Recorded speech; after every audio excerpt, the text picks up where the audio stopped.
যারা রোজ রোজ বাচ্চাকে একই রকম টিফিন দিতে দিতে বুঝতে পারে না যে বাচ্চাকে নিত্য নতুন কী খাবার দেওয়া যায়, তাদের জন্য এই রেসিপিটা। আজ আমি বানাচ্ছি উত্তাপাম। তার জন্য লাগবে 2.5 কাপ সুজি, 2 কাপ দই এবং পরিমাণ মতো জল।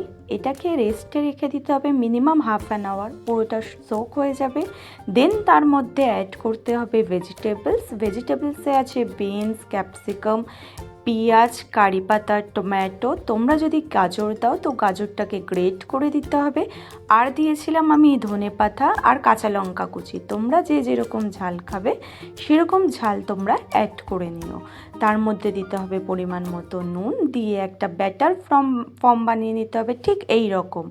তারপর ফ্রাইং প্যানে অয়েল বা বাটার বা ঘি, তোমরা যে যেটা প্রেফার করো সেটাকে গ্রিস করে নিয়ে এবার ব্যাটারটাকে দিয়ে দিতে হবে ফ্রাইং প্যানে এবং লো ফ্লেমে এটাকে খুব ভালোভাবে কুক করতে হবে।